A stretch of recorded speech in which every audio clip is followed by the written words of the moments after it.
I'm Jasmine. I'm going to show you how to set up a tiered worm farm. A tiered worm farm is a place for composting worms to live and a place where you can add some of your everyday waste or your household scraps in, and then you can be saving it from going to landfill.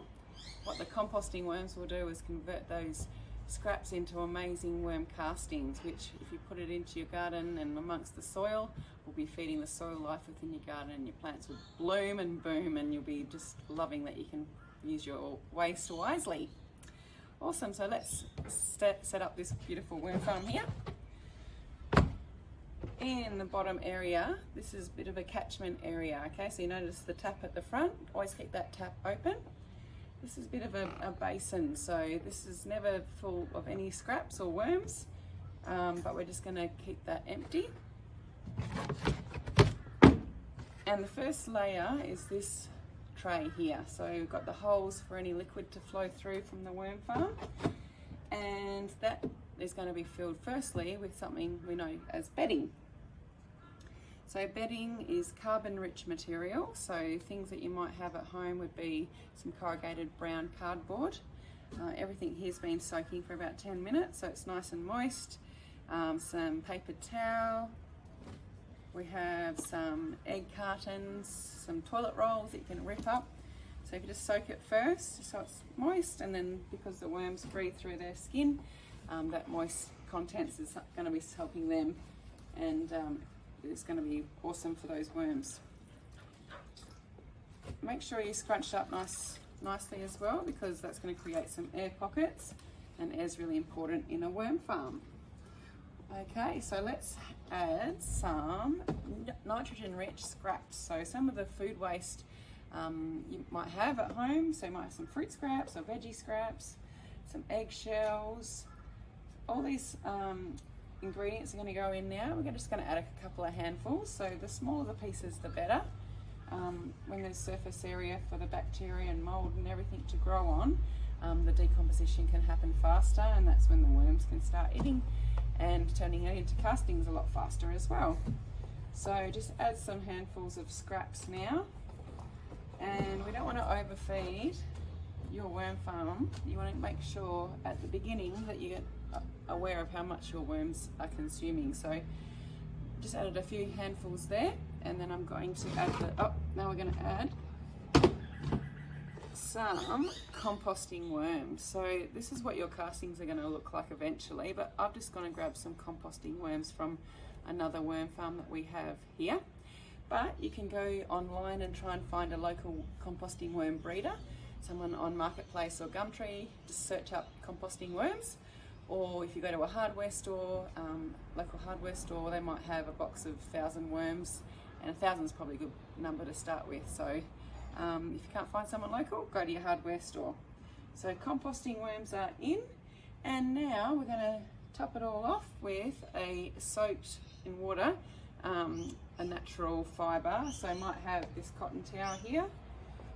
Some people use hessian sacks that have been soaked. Some other people have used just soaked cardboard. So just creating a bit of an insulation layer to keep things nice and moist in the contents.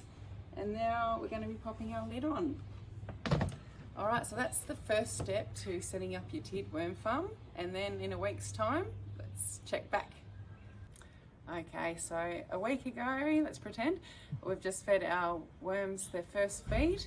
Let's have a check under the blanket.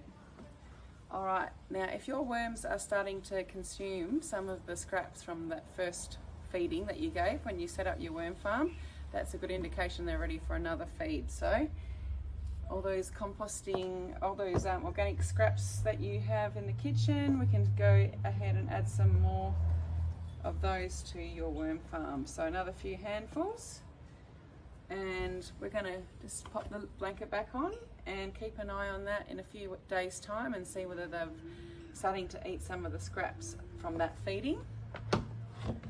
And then you're going to continue to do that. You might see that they're consuming quite a lot of your scraps, so you can start adding some more or adding more frequently. And then after a while, might be a few weeks time, you'll notice that this whole tray started to fill up with scraps as you've added them gradually. When that tray is full, I'm now going to add another empty tray above that. So that's tray 1 that we've fed over those few weeks, and now this empty tray is going on top. I'm going to start off with a layer of bedding again.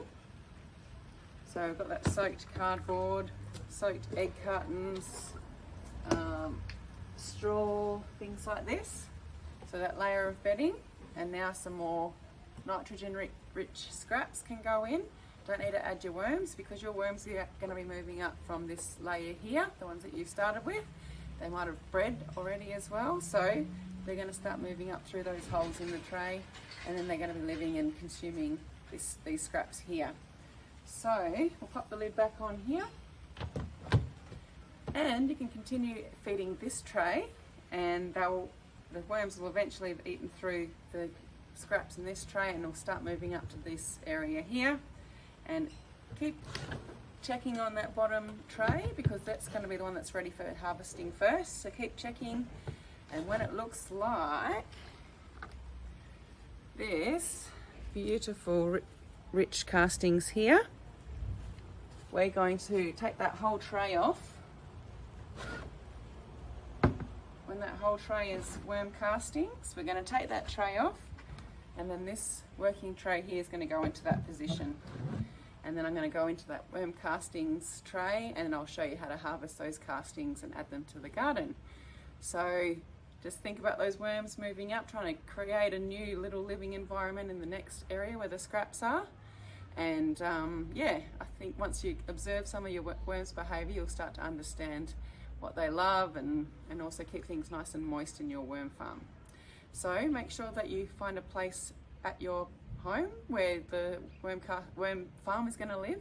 Make sure it's nice and cool and out of the sun, and convenient for you as well. We want something that works within your life, that you can pass by and say good day to your worms, and yeah, it can be something that is easy for you to interact with. And yeah, I hope you've enjoyed learning how to set up this tiered worm farm, and I'll check back and show you how to use these castings in the garden in a little while.